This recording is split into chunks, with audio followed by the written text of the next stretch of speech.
I'm Noelle Bellow. A solo kayaker embarked on an historic voyage from the Bay Area to Hawaii last week. It was supposed to be a 70-day voyage, but ended up being less than 7 days after bad weather and a bunch of other issues forced him to be rescued early yesterday morning off the coast of Santa Cruz. Cyril Derreumaux is joining me now to talk a little bit about what happened out there and how you're feeling now being back on dry land. Cyril, it was really a valiant effort. You did so much better than I myself or probably most other people would have. How does it feel being back on dry land?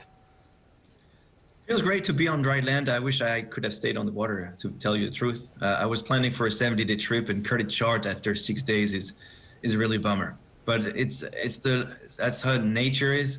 I had to listen to the ocean, and it was meant to be. So no problem. I'll get ready and do it again. Okay, so you are planning on doing it again? Oh yeah, of course. I'm not giving up. That's the big dream. I've been planning for this for 3 years. A big part of my life, day in and day out, was to plan for this. Now, it's not an easy challenge, otherwise everybody would do it. And the bigger the challenge, the more planification there is. I had planned a lot, and unfortunately, this was an equipment failure. The weather itself was bad, but nothing that I could not, cope with. The boat is really seaworthy. My equipment is great, but sometimes just things happen, and it's the wrong side of the luck, and I'll just have to go back and do it. Well, I know that, when you embarked last week, it was such beautiful weather here on land. It's been beautiful over the last couple of weeks. So talk to me just a little bit about that moment when you realized it was time to call it quits. Yes, so the first 2 days when we took off from San Francisco were the best. It's a great weather window. I was using the ebb going out of the Golden Gate, and I did, I think, 30 miles that first day, 12 hours of paddling. The next day was a little bit on and off because I was seasick, but that was planned as well because I usually get seasick, and I managed to have a good hydration. I still put 8 hours of paddling. Now, my weather router is a professional router. He told me way ahead of time that I was going to have bad weather for the next 3-4 days. I knew exactly it was going to be from 25 to 30 knots, gusting 45 with swell, from 12 to 15. So I was prepared for it. Now, I could have waited 6 days, no problem. My cabin is so safe. I felt like a cocoon in it. Now, what happened is one of the equipment failed, and there's nothing I could do about it. I could not repair. I had a backup plan, and that one failed as well, and it just happens. And I was lucky to be not too far off the coast that I could just call it quit, prepare, get the boat again because it's still adrift on the water, and bring it back and get ready. If I can make the window for this year, that would be amazing. If not, I'll have to reassess when to do it. So you're not afraid at all of sharks or all the other things that are kind of, enjoying themselves in the ocean right near you? No, the sharks are in the water.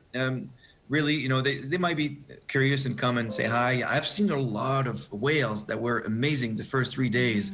And that's just one of the beauties that I'm looking for.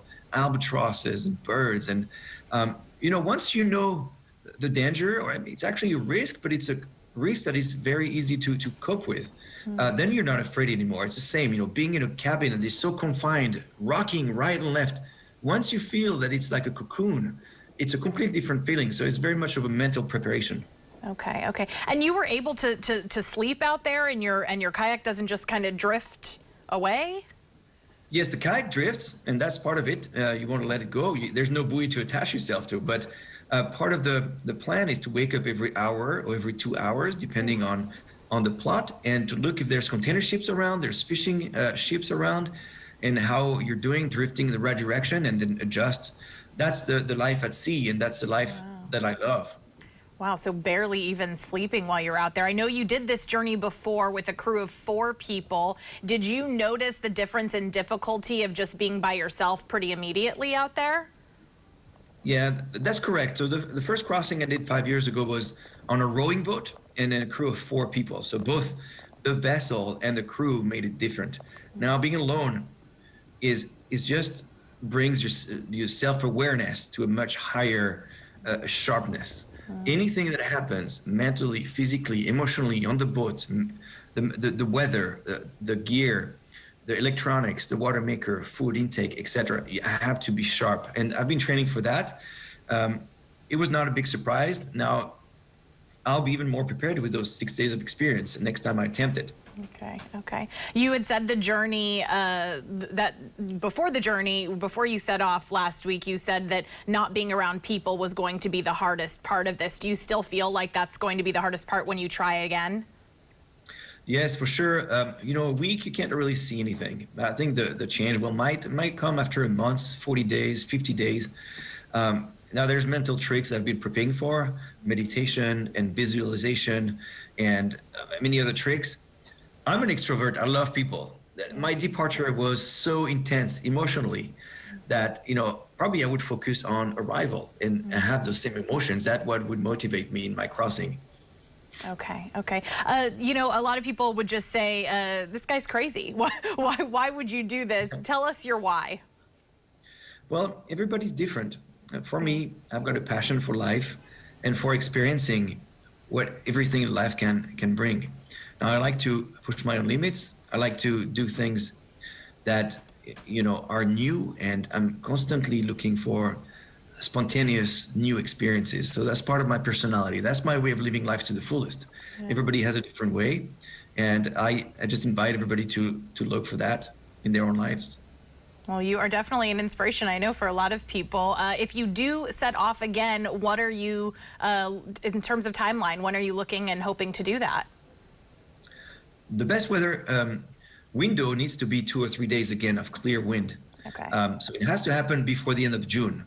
After June, because I consider my trip to be about 70 days, that could be a danger because I would come into the windows of hurricane later during the trip and when I get to Hawaii. So the best would be to take off before June. Again, it's a short window. It's early June to end of June. And now I still have to retrieve the boat, assess the situation, and I might have to postpone 1 year, but I still have 40 years at least in my life to those adventures. So the ocean is not going anywhere.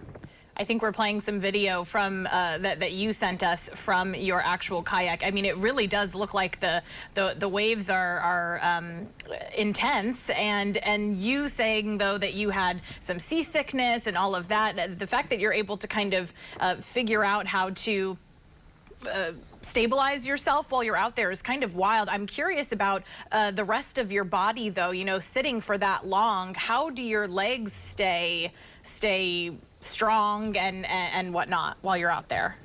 Yeah, so a week or 2 weeks will not change my body composition because I've been training for the last 2 years, every day for 4 hours at least. So my joints are a certain composition, my muscles and my nerves, everything is set. Nothing could change on 2 weeks.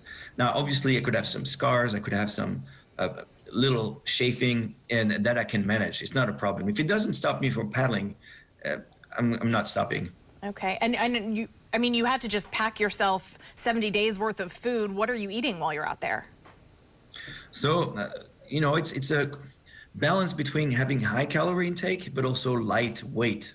So one of the things that everybody uses is freeze-dried food because they're light. You just add water, cold water in my case, because I didn't want to lose time heating the water.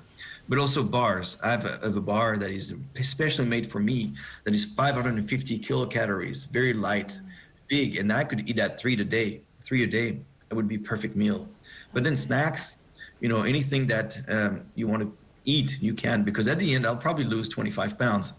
So I can eat anything. Okay, so that's your expectation, losing potentially 25 pounds.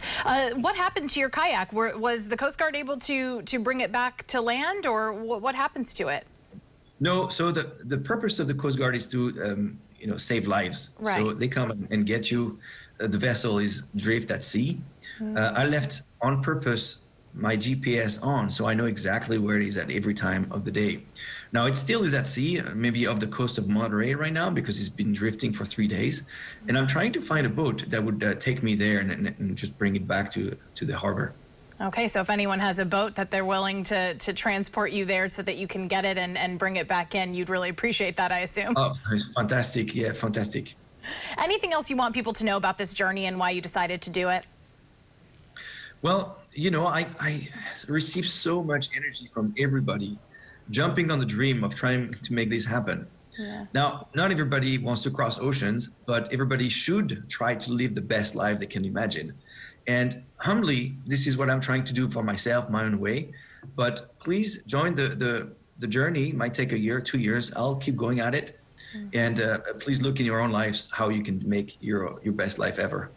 All right, Cyril, thank you for sharing your story with us. I know life is not about the destination, it is about the journey. This one seemed to be a little bumpy for you, but hopefully you do get to succeed this venture that you're hoping to make. Thank you so much. Thank you.